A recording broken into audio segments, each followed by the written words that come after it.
Ya.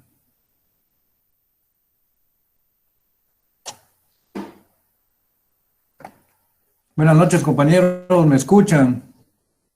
Buenas noches, licenciado. Compañeras también. Buenas noches. Buenas noches, licenciado. Buenas noches. ¿Sí le escucha? Bien, en lo que el doctor José Francisco de Mata Vela se incorpora, por favor, necesito que hagamos una dinámica. Necesito que todos tengan su código penal en la mano, por favor, y su lapicero. 30 segundos es suficiente. Por favor, me dicen cuando ya. ¿Ya, licenciado? Ya estamos.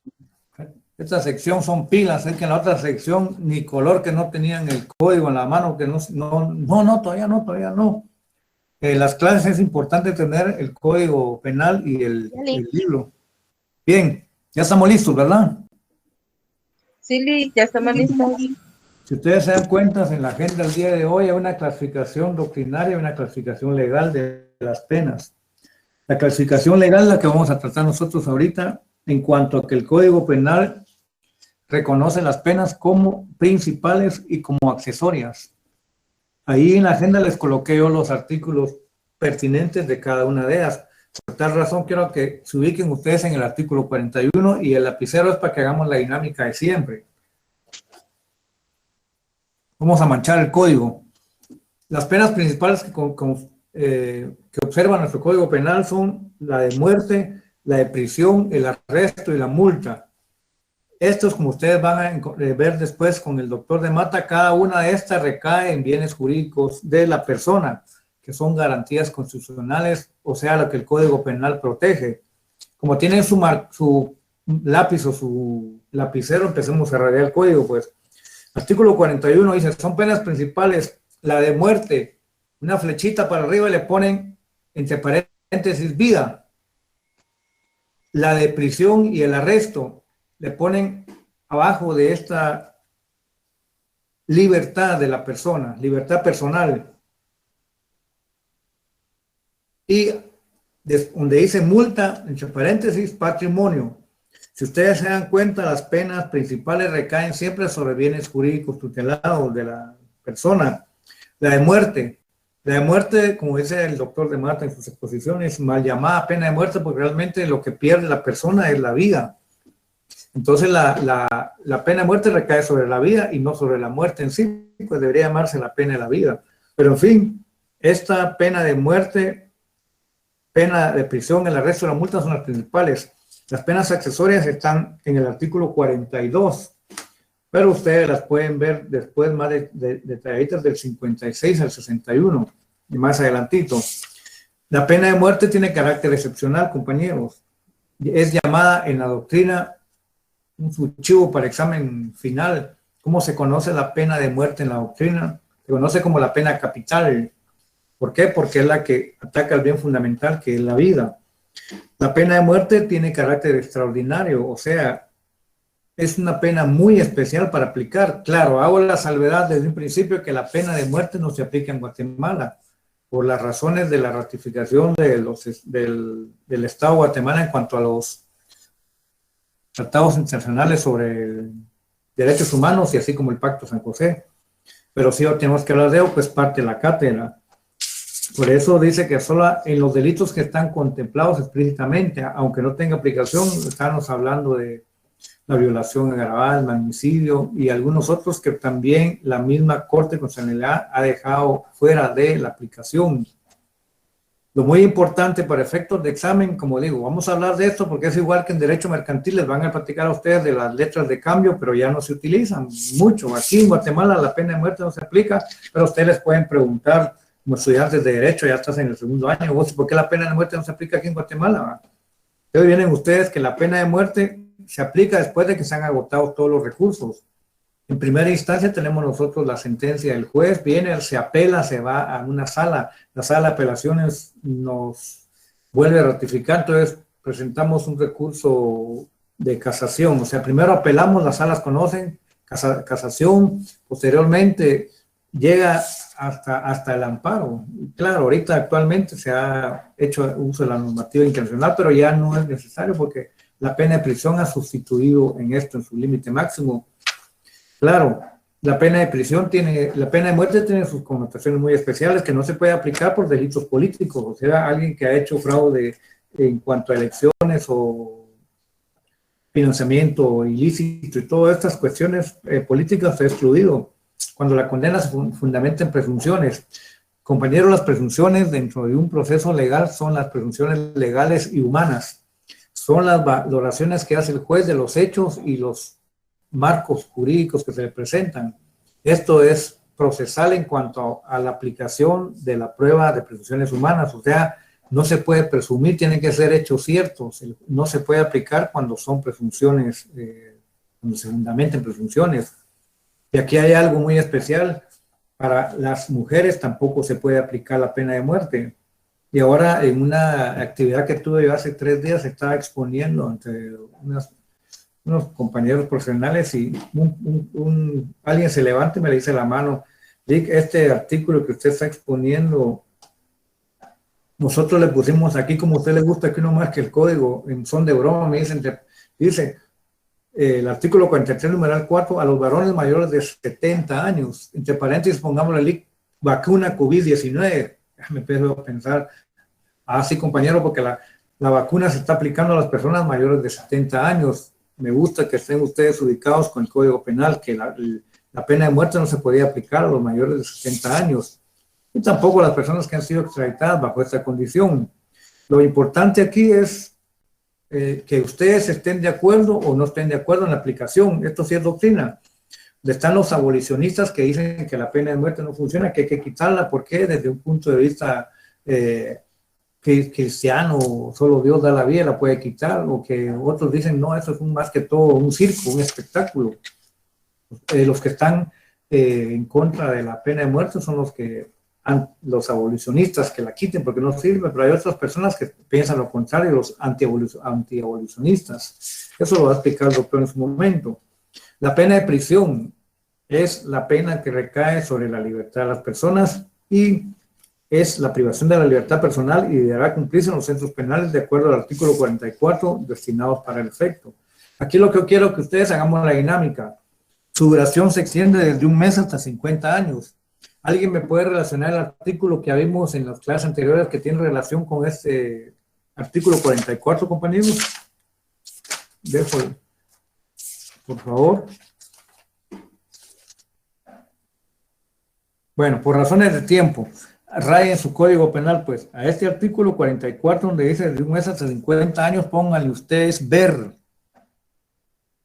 Artículo 69, numeral 1. Porque el artículo 69 habla del concurso real. Cuando están sumando las penas a cada delito, dice este máximo de la pena de prisión en ningún caso puede ser superior a 50 años de prisión.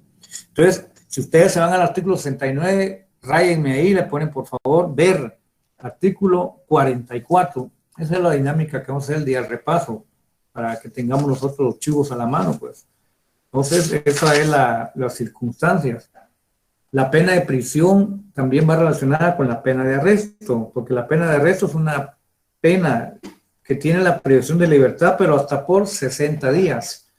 Y aquí hablamos de la otra, de un límite máximo de 50 años. Lo único que yo quiero que tengan presente ustedes es lo que se conoce en la doctrina. Como un compañero de la otra sección me dijo, ¿y por qué no les aplican la cadena perpetua? Le contesto yo, porque en Guatemala no está contemplada como pena la cadena perpetua. La prisión tiene su límite máximo, que son de 50 años. A pesar de que ustedes, en determinado momento les dije a ustedes que eran respeto a los criterios de los jueces, ¿verdad? Pero cuando dicen se condena a 225 años a alguien, él va a nacer, va a morir, nacer, volver a morir para cumplir todo ese año, todos esos años. Claro que son las aplicaciones de los concursos, por eso esto es cátedra. Pero sí, objetivamente una persona tiene un promedio de vida de 80, 70, dependiendo la calidad de vida y las circunstancias de salud, pues. Entonces yo pienso que la pena de cadena perpetua aquí en Guatemala no se aplica, pero sí algo muy importante. ¿Cómo creen ustedes que se conoce en la doctrina la cadena perpetua de prisión? Se conoce como la tumba de concreto, o sea que las personas van a estar hasta que se mueran ahí. El doctor de Marta Vela en su libro, voy a ver aquí, también contempla este tema.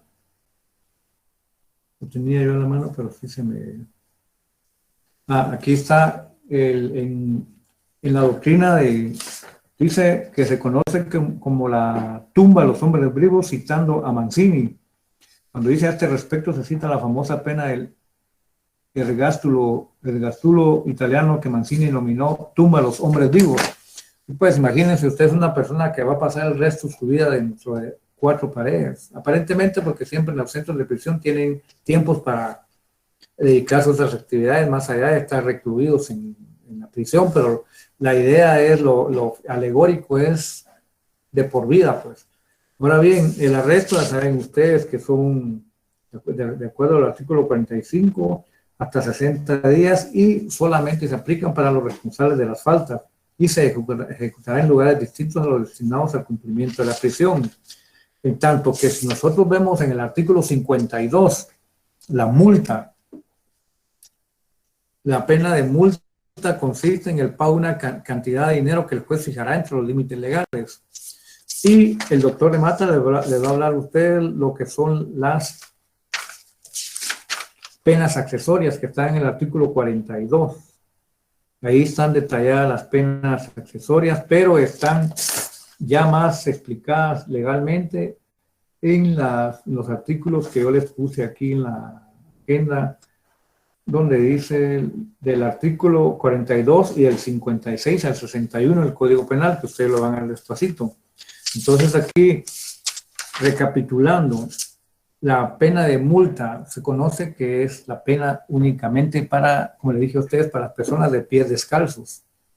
¿Por qué? Porque la pena de multa consiste en la fijación de una cantidad dineraria. Ya lo platicamos la vez pasada, de que no impactaba tanto a las personas de recursos. Es que es ofensivo decir de bajos recursos, ¿verdad? O de escasos recursos, sino quizás uno puede decir es de recursos limitados, porque lo que uno gana a veces está cabal a los presupuestos o a las cargas que uno tiene. Entonces, esa es la razón por que se le determina así, ¿verdad? Y ustedes ya saben que en el artículo 53 dice que la multa se determinará de acuerdo a la capacidad económica del reo, su salario, su sueldo y renta que perciba. Ahora bien, la razón es de que la multa tiene carácter personal, pues, y esta multa debe ser pagada dentro de un plazo mayor de 3 días contados a partir de que la sentencia cause ejecutoria.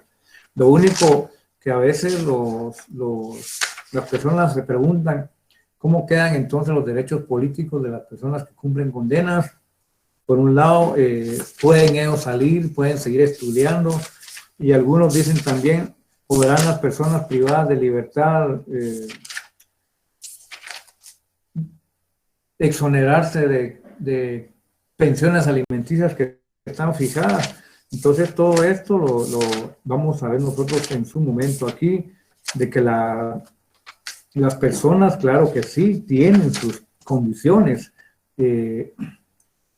Como vamos a en el artículo 47, dice el producto del trabajo. El trabajo de los reclusos es obligatorio y debe ser remunerado. O sea, el hecho que se piensa que aquí muchos llegan a cumplir condenas y no hacen nada más que satisfacer sus necesidades alimentarias, descansar y dormir, etcétera. Pero no sé realmente cómo están las políticas actuales, ni las estoy criticando, pero creo que todas las personas tienen una ocupación. Si no, imagínense qué tedioso sería. En orden de ideas, aquí dicen creo que tengo al doctor aquí. Aquí, en cuanto a que en el artículo 47, numeral 2, ¿por qué el trabajo se considera que es obligatorio? Porque dice, 2, a las prestaciones alimentarias a que está obligado. O sea que de una u otra forma él tendrá que seguir cumpliendo con las obligaciones porque su familia que está afuera tiene esa necesidad y él tiene esa responsabilidad. A lo que yo quiero recapitulando y que por favor en el día del examen tengamos presente a la hora de los casos. Yo les pongo, les he puesto un caso tradicional de una persona de Juana la cubana, que viene de allá, de la isla, y viene aquí a Guatemala y se ve involucrada con una persona colombiana en el tema de la trata de personas, y en estas actividades resulta la muerte de varias personas. En primer lugar, no se puede aplicar, pero por favor, si tengan presente ustedes que a las mujeres no se les puede aplicar, ni a los mayores de 70 años. Ya tengo al doctor de Mata aquí en la pantalla. Compañeras, solamente les voy a recordar a los compañeros y compañeras que solicitaron examen extemporáneo, sí necesito que por favor al correo me manden la nota de la solicitud dirigida al doctor de Mata y por favor adjunten su constancia médica o su constancia de trabajo en la cual justifican la razón por la cual no se pueden someter al examen. Todo esto, por favor, son de acuerdo a la normativa interna de la Universidad de San Carlos, que ustedes conocen, y el doctor de Mata nos ha dado las instrucciones. Tentativamente la fecha es para el jueves de la otra semana, pero en el transcurso nos comunicamos con los coordinadores. Gracias, doctor. El tiempo. Muchas gracias, licenciado Hernández. Estaban ustedes ya haciendo algunas reflexiones sobre la clasificación legal de las penas. En la sesión pasada dimos los fundamentos de lo que son las penas en medidas de seguridad que coinciden y que tienen pues íntima conexión con lo que son los fines del mismo derecho penal. Hablamos de las tres teorías que los sustentan: la retributiva, la prevención especial, la prevención general, y ahora teníamos lo relativo a la clasificación.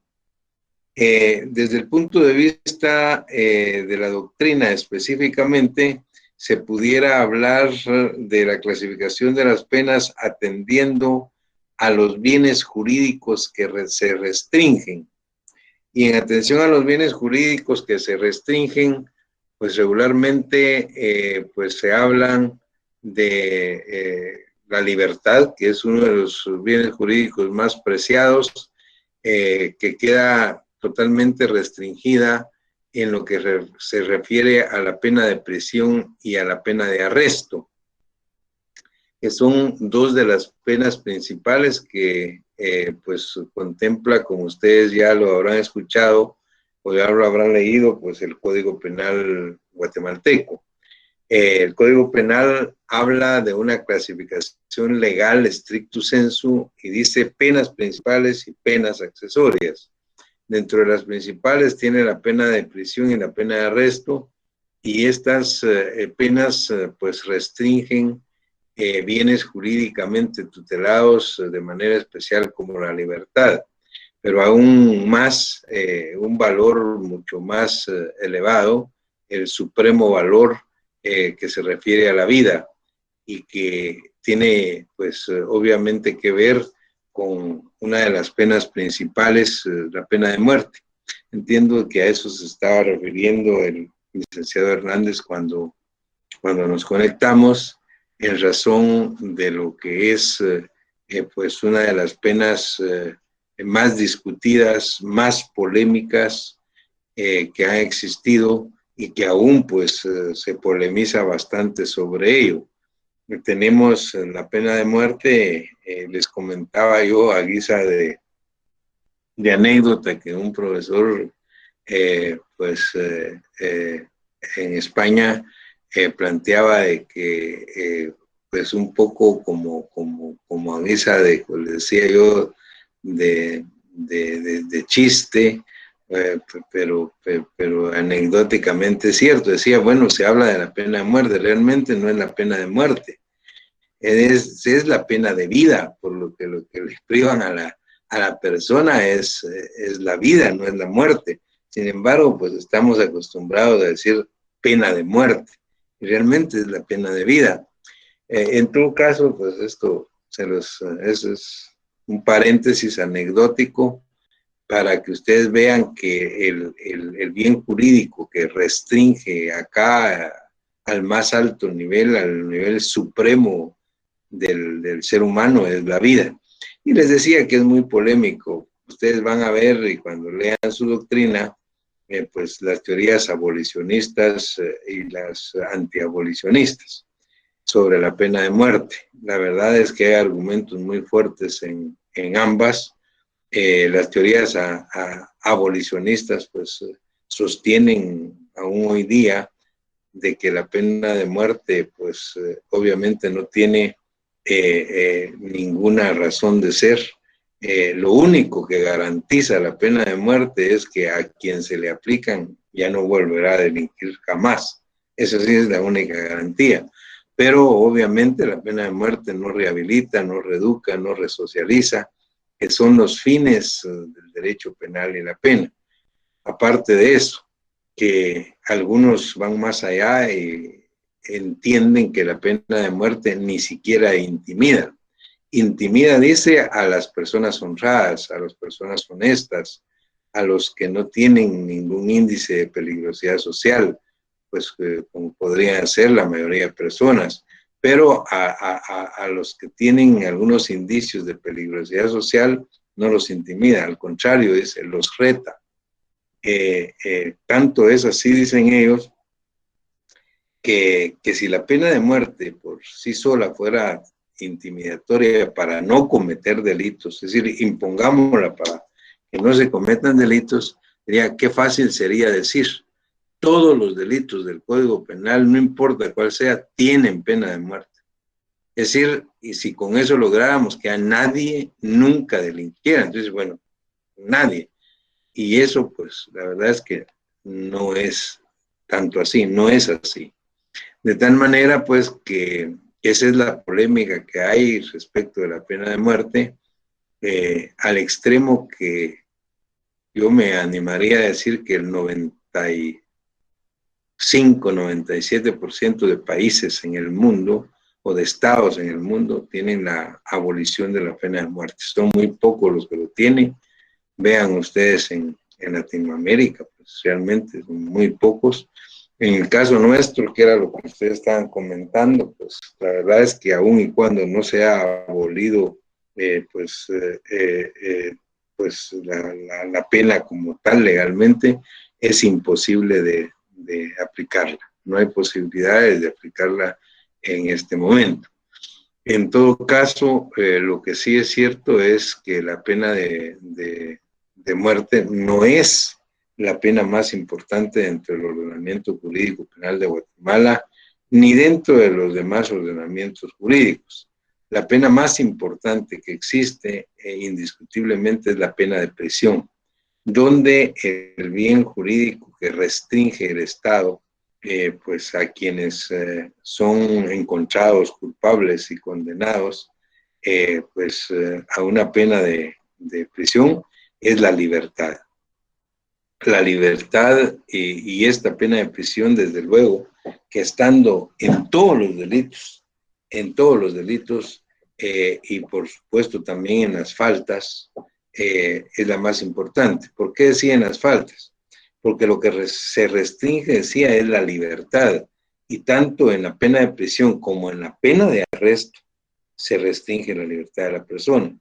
La pena de prisión es la que está obviamente pues dedicada específicamente a la comisión o a quienes son condenados por la comisión de delitos.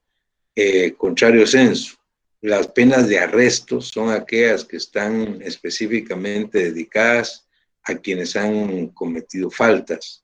Las faltas son contravenciones a la ley penal mucho menos graves que los delitos.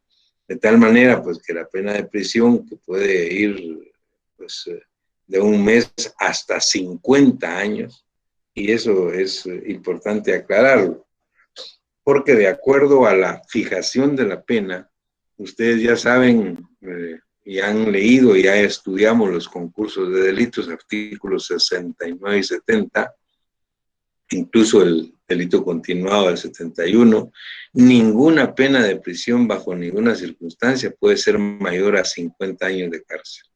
Aun y cuando una sentencia en un momento dado, algún juez, un órgano jurisdiccional puede imponer, por ejemplo, por 3 asesinatos, si son, cada asesinato lo puede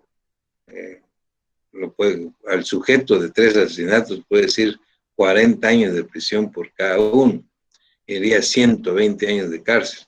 No es posible. No es posible cumplir eso en nuestro país. La ley penal sustantiva es muy clara en el artículo 69 y 70. Ninguna pena puede pasar de 50 años de prisión. Obviamente que en algunas otras legislaciones, algunos otros países, pues tienen penas mucho más altas, algunos más bajas, y luego algunos tienen incluso hasta la cadena perpetua, o sea, la prisión de la libertad por siempre.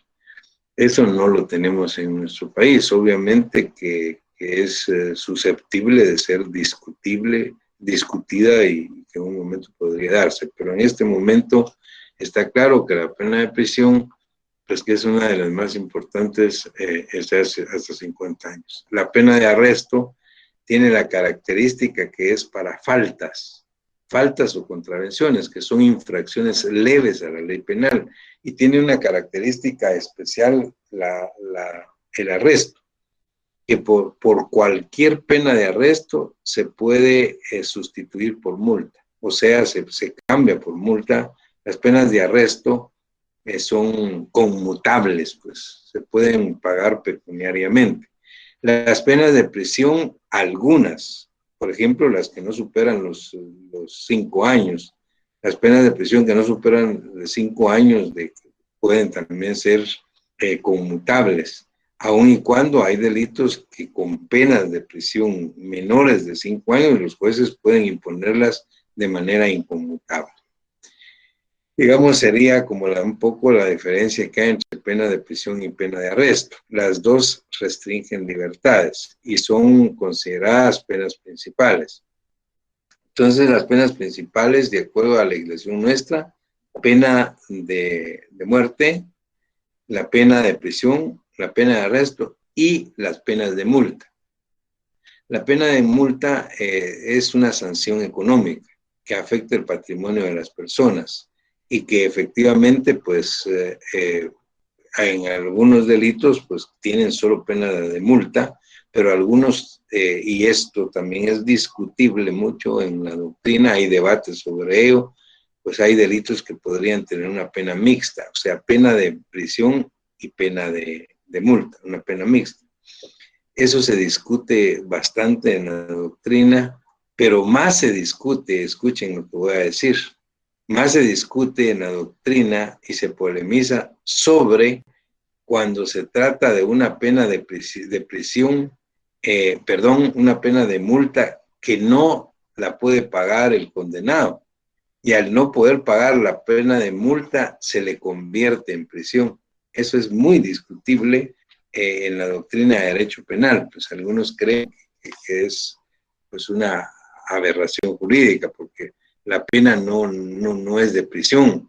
El delito tiene una pena de multa, pero al no poder pagar el sujeto de la multa, se le convierte en prisión. Entonces es lo que se discute. En todo caso, sí es importante que ustedes adviertan que esas penas principales, la de muerte, la de prisión, la de arresto y la de multa, tienen una característica esencial e importante para diferenciar de las penas accesorias. Estas penas principales son autónomas, llamémosle así, se pueden imponer por sí solas, no dependen de la imposición de otra pena. Contrario censo, las penas accesorias, por eso es que se llaman accesorias, porque no pueden imponerse por sí solas, no tienen autonomía, no tienen la posibilidad de que las penas accesorias, que son la inhabilitación absoluta, la inhabilitación especial, el comiso, la expulsión de extranjeros, la publicación de sentencias, estas penas accesorias necesariamente necesitan de la aplicación de una pena principal, o sea, son accesorias a las penas principales. De tal manera, pues, que ustedes ven todo lo relativo a las penas principales que hemos estado pues, planteando del artículo 41 en adelante. del artículo 41, incluso llega hasta el artículo 68, es decir, incluye todo lo relativo a la aplicación de las penas. Ustedes tendrían que estar, después de todo lo que hemos estado explicando, pues estudiando detenidamente del artículo 41 al 68. Luego sigue el concurso de delitos, que eso ya en su momento ya lo dejamos claramente establecido, ya lo vimos. Pero decía entonces que las penas accesorias son accesorias a las penas principales, de tal manera que no pueden imponerse si no se impone una pena principal. En las penas accesorias, pues, tal y como les planteaba, pues son las inhabilitación absoluta, la especial, el comiso, la pérdida de instrumentos del delito, la expulsión de extranjeros del territorio nacional, el pago de costas, la publicación de sentencias. Y luego el código pues nos establece a qué se refiere cada una de ellas, tanto las principales como las absolutas. Por ejemplo, vean el 45, les dice qué entendemos por una pena de arresto. La pena de arresto dice consiste en la privación de libertad personal hasta por 60 días, 2 meses, lo que les decía. Se aplica a los responsables de faltas, contravenciones, son delitos, infracciones a la ley penal muy leves, y se ejecutará en lugares distintos a los del cumplimiento de la pena de prisión. Les digo esto precisamente porque esto es una de las cuestiones que se discute y que no necesariamente se dan en la realidad. La verdad es que el cumplimiento tanto de faltas como de delitos, tanto de pena de arresto como de pena de prisión, regularmente pues muchas veces se dan en los mismos lugares donde se ejecutan las penas, en las prisiones en nuestro país, aun y cuando, si es cierto, pues sistemáticamente en una misma prisión pueden estar separados los que están cumpliendo una pena de prisión de los que están cumpliendo una pena de arresto. Bien, este tema de la pena de prisión y arresto nos lleva inmediatamente a un tema que quisiera dejar planteado el día de hoy, que se refiere a los sustitutivos penales. Vean ustedes, cuando hablamos de los fines de la pena y del derecho penal, regularmente hemos dicho que se ha superado totalmente aquellas primeras teorías de la escuela retribucionista o de la teoría de la retribución que consideraba a la pena como un castigo, de quien la hace la paga. Luego después vinieron las teorías de la prevención especial y las teorías de la prevención general, que ya les explicamos, y que sostuvieron que tanto las penas como el derecho penal mismo deberían de tender a rehabilitar, a resocializar, a reformar al que lo sufre para convertirlos en entes útiles a la sociedad misma. Y efectivamente, les decía, en Guatemala, pues la proyección constitucional en la ejecución de la pena es precisamente esa, está al más alto nivel desde el punto de vista técnico. Y yo les comentaba la sesión pasada que vean ustedes el nombre de las granjas penales. Son granjas de rehabilitación, granja modelo de rehabilitación en Cantel, granja modelo de rehabilitación penal en Pavón, granja modelo de rehabilitación en Canadá, en Escuintla. Es decir, tienden a eso. La gran pregunta, y obviamente la discusión es si cumplen o no su objetivo, si cumple o no su objetivo la pena principal que es la pena de prisión. En todo caso, esto va relacionado si cumplen o no su objetivo los centros de ejecución de penas, pues. Es decir, están dando resultados, se rehabilitan, se reeducan, se reforman todos los sujetos que están sufriendo o que están cumpliendo, mejor dicho, una condena. La respuesta, pues, regularmente, pues, no cuesta mucho pues decir, bueno, no, la verdad es que no. Bueno, si no se cumplen, uno es por qué, pero otro, lo más importante, se discute en derecho penal, es qué hacemos entonces si no se cumplen con los objetivos técnica y doctrinariamente establecidos que debe conllevar una pena de prisión, que debe conllevar una pena de privación de libertad y en la ejecución de las mismas, en las granjas de cumplimiento de condena. Ante esta situación, bueno, ¿qué hacemos? Si no se cumplen, entonces las quitamos. Sería esa una solución. Y es más, les cuento que también hay si ustedes ya han profundizado en estudios de su derecho penal, algunos que son muy acuciosos, se habrán dado cuenta que hay teorías abolicionistas, no solo de la pena de prisión, abolicionistas del derecho penal.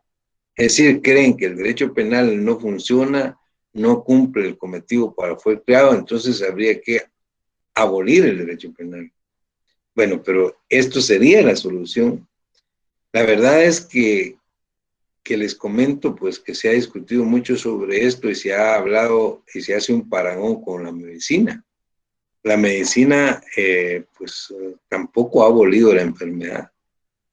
Es decir, no la ha logrado y sin embargo nadie va a decir, bueno, entonces ya no usemos la medicina, porque la enfermedad siempre va a subsistir. Un parangón, obviamente, guardando grandes diferencias y distancias, pero también se habla de eso mismo cuando se discute pues sobre los fines del derecho penal y de las penas, especialmente de la pena más importante, que es la pena de prisión. La pena más importante, repito, es la pena de prisión, no es la pena de muerte, porque esa pues realmente no se aplica en un gran porcentaje, en una gran cantidad de países, les decía, pero la pena de prisión en todos y en todos los tipos penales. Ahora, ¿qué se ha hecho entonces para superar, digamos, el fracaso, entre comillas, de la pena de prisión? Bueno, en principio, está muy claro que el derecho penal moderno entiende que la restricción de la libertad, la pena de prisión, debe ser de última ratio. En la medida en que no se pueda dejar preso, detenida, privada de libertad a una persona, mucho que mejor. De verdad es que la idea del derecho penal es que debería ser la pena de prisión de última ratio. Solo en última instancia hay que aplicarla. ¿Por qué? Porque obviamente se ha comprobado que la rehabilitación, la resocialización y la reforma se puede dar incluso muchas veces mejor fuera de las prisiones. Y aquí es donde ha nacido la idea de este último punto que vamos a tocar hoy, que se llama los sustitutivos penales. Ante el fracaso, entre comillas, de la pena de prisión, bueno, ¿qué nos queda? Pues, es decir, hablar de sustitutivos penales. O sea, sustitutivos de la pena de prisión. Y ahí es donde en la doctrina y en algunas otras, a las legislaciones de otros países, se habla pues de algunos sustitutivos penales como la semilibertad, por ejemplo, o el arresto de fin de semana. Es decir, países que dicen, bueno, hay gente que va a trabajar de lunes a viernes, pero el fin de semana va a la cárcel, está arrestado, a un arresto de fin de semana. El confinamiento, por ejemplo, o el arresto domiciliario. El arresto domiciliario, que es que la persona está privada de su libertad, pero dentro de su casa, o privada de su libertad dentro de su domicilio, que no es lo mismo casa que domicilio. Para efectos estrictamente legales en Guatemala, la circunscripción del domicilio es casi que la circunscripción departamental. Pero en todo caso, pues la idea es que en muchos lugares se habla de ese tipo de sustitutivos penales, de los trabajos que pueden hacerse de parte de los condenados a la comunidad, por ejemplo, del servicio comunitario, y otra serie de formas que pueden ir sustituyendo a la pena de prisión y que son no solo menos lesivas, sino más productivas. Ahora, en Guatemala, desde el punto de vista estrictamente legal, los sustitutivos penales solo son 3. La suspensión condicional de la pena, la libertad condicional y el perdón judicial. Hablo rápidamente de cada uno de ellos. ¿Qué es la suspensión condicional de la pena? La suspensión condicional de la pena, los 3 son sustitutivos penales, pero la suspensión condicional de la pena dice que se refiere a que los tribunales, en el momento de dictar la sentencia, pueden suspender condicionalmente la ejecución de la pena. Dice, podrán los tribunales suspender condicionalmente la ejecución de la pena que podrían conceder por un tiempo no menor de 2 años ni mayor de 5, siempre que concurran los requisitos siguientes. 1, que la pena consiste en privación de libertad que no exceda de 3 años, o sea, es para delitos menores. 2, que el beneficiado no haya sido condenado anteriormente por un delito doloso. 3, que antes de la perpetración del delito el beneficiado haya observado buena conducta y hubiera sido un trabajador constante. Es decir, mientras estuvo en prisión preventiva, por ejemplo. 4, que la naturaleza del delito cometido, los móviles y las circunstancias no revelen peligrosidad social y pueda presumirse que no va a volver a delinquir. Digamos, esos serían, entre otros requisitos, que deben tomar en cuenta necesariamente los jueces, los tribunales, en el momento de suspender condicionalmente la ejecución de la pena. Básicamente son delitos en los que la prisión de libertad no excede 3 años. Ese es un sustitutivo penal. Otro sustitutivo penal, pues, que es para delitos más graves, incluso delitos graves, es la libertad condicional. Solo que la libertad condicional ya no la ejecutan o ya no la resuelven los jueces, los órganos jurisdiccionales menores. Aquí se trata de la Corte Suprema de Justicia, que obviamente es el más alto tribunal de justicia ordinaria en el país. Dice, la Corte Suprema de Justicia tiene la facultad de acordar libertad condicional.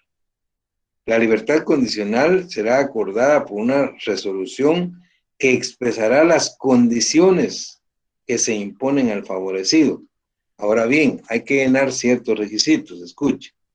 Podrá concederse la libertad condicional al reo que haya cumplido más de la mitad de la pena. Más de la mitad de la pena de prisión que exceda de 3 años y no pase de 12, o que haya cumplido las 3/4 partes de la pena que exceda de 12 años. Puede ser una pena superior a 12, hasta 50 años. Pero si el condenado ha cumplido las 3/4 partes, podrá la Corte Suprema de Justicia concederle la libertad condicional siempre que reúna otros requisitos. Que el reo no haya sido ejecutoriadamente condenado con anterioridad por otro delito. Haber observado buena conducta durante la reclusión, durante el tiempo que ha estado detenido, justificada con hechos positivos. Que haya restituido la cosa o reparado el daño en los delitos contra el patrimonio, por ejemplo. De tal manera, pues, que son condiciones, la libertad condicional, si ustedes ven, es otro sustitutivo penal. Entonces, está la suspensión condicional en el momento de dictar la sentencia, la libertad condicional incluso para delitos graves, cuando el sujeto ha cumplido más de la mitad o más de las 2 o 3/4 partes de la condena, y luego está el perdón judicial. El perdón judicial, que es para delitos sencillos, menores, leves, dice, Los jueces tienen facultad para otorgar en sentencia el perdón judicial siempre que a su juicio las circunstancias en que el delito se cometió lo ameriten y tiene los siguientes requisitos: que se trate de un delincuente primario, que nunca ha delinquido. 2, que antes de la perpetración del delito o de la comisión del delito, el beneficiado haya observado conducta intachable y hubiere conservado buena conducta durante su prisión preventiva. 3, que los móviles del delito y las circunstancias de la gente no revelen peligrosidad social. Y luego que la pena, ahí está, vean lo que dice, no exceda de 1 año de prisión, o sea, pena de multa. Si no excede de 1 año de prisión o pena de multa, se le puede otorgar el perdón judicial. De tal manera, pues, que, en síntesis, los sustitutivos penales, o sea, instituciones que tienden a sustituir la pena de prisión legalmente en Guatemala es la suspensión condicional de la pena, la libertad condicional y el perdón judicial. Eso lo encuentran ustedes del artículo 72, al artículo 83 del Código Penal. Bien, estimados compañeros, quedaríamos hasta acá, agotando este tema de sustitutivos penales, y esperaríamos que en una próxima clase podríamos ya hablar un poco de medidas de seguridad y el último punto del programa, que sería la extensión de la responsabilidad penal y las penas. Muchísimas gracias entonces por el valor de su atención, que pasen buenas noches y que estén muy bien. Buenas noches, licenciado. Feliz noche, doctor. Feliz noche, Doctor. Buenas noches. feliz noche, doctor. Feliz noche, doctor. Gracias. Dios le bendiga. Feliz noche, doctor.